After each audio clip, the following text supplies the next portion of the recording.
Hello， 又係我 Sally。每個禮拜六我哋都會同大家分享一啲最新嘅影音資訊同埋討論區嘅熱門 topic。如果你唔想錯過嘅話，記得要黐實我哋今期熱話啦。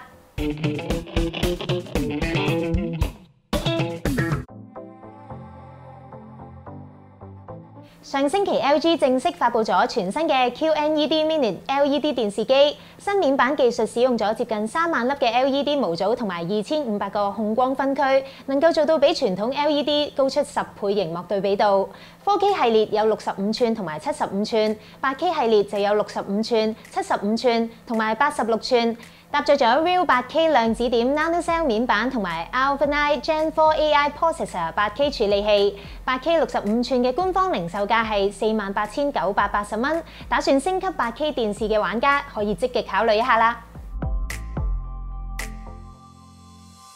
Chinop Audio 家庭影院擴音機 Altitude 16同埋 Altitude 32將會追加額外4組聲道處理同埋 IMS Enhance 支援，兩款新功能預計會喺10月中透過軟體升級推出，而且無需收取額外費用。更新之後1個月只需要添加一個外置嘅 DA 解碼器就可以用到新嘅功能啦。而新加入嘅 IMS Enhance 音效技術就能夠同 NeuroX 技術混合使用，充分利用咗多聲道 3D 音效嘅優勢。至於實試感受係點，就有待更新推出之後再同大家補上啦。物景圖近日公布咗一部升級版嘅解碼前級 MX123， 新機擁有2個 HDMI 2.1 輸出同埋1個 HDMI 2.1 輸入，兼容 8K 同埋 4K 120Hz 信號，對應到 Dolby Vision 同埋 HDR10 Plus， 13.2 聲道對應到 Dolby Atmos、DTS:X、Aural 3D、IMS Enhance 同埋360 Reality Audio， 仲支援 Odyssey Multi EQ XT32 音場修訂，定價大約係11萬港紙。一直追捧開老麥嘅終極發燒玩家可以留意返香港代理嘅最新公佈啦。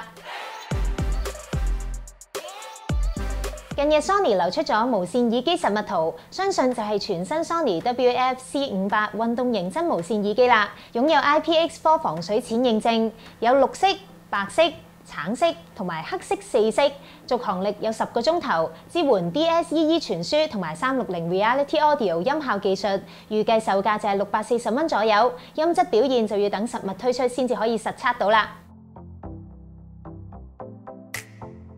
為咗催谷 Apple TV Plus 嘅訂閱率 ，Apple 早前計劃加推廉價版嘅 Apple TV Dongle， 不過最近就正式告吹啦。雖然計劃告吹，但係 Apple 仍然打算撥款5億美元嚟到加強 Apple TV Plus 嘅節目內容，並且積極同電視生產商合作，希望 Apple TV Plus 日後都會有更加多好節目俾我哋睇到啦。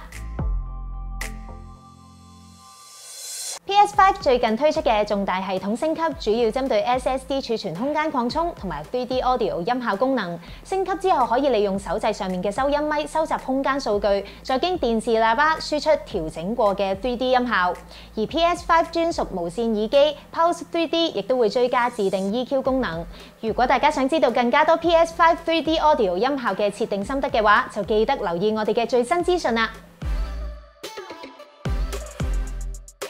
近日有版友問2米距離睇65寸嘅 4K 電視會唔會太大？其他版友普遍認為進取啲睇75寸都可以㗎。坊間其實可以揾到唔少電視最佳觀賞距離嘅建議。若果大家都係以睇戲為主嘅話，扣減上下黑邊之後，2米距離睇75寸嘅 4K 屏幕其實都只係啱啱好嘅啫。當然入手新電視之前都需要顧及屋企人嘅感受啦。如果大家鍾意睇戲嘅話，有大食大一定冇錯啦。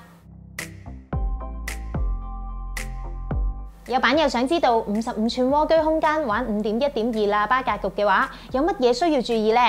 一眾版友都好積極幫樓主去解決問題。有資深版友就提醒樓主可以多啲關注低頻管理問題，因為狹小空間嘅駐波情況會比較難掌握，所以超低音喇叭選擇上面需要更加考究嘅。樓主亦都考慮過玩5.1.4格局，但係有版友就指狹小空間玩9聲道係好容易亂嘅，5.1.2會係最理想嘅選擇喎。如果大家都有意見可以俾到呢個版友嘅話，都歡迎去討論區嗰度分享下自己嘅睇法㗎。今集嘅時間又差唔多啦，如果你中意呢條片嘅話，記得 like 條片 ，subscribe 我哋嘅 channel， 仲要撳埋個鐘仔喎。我哋下次再見啦，拜拜。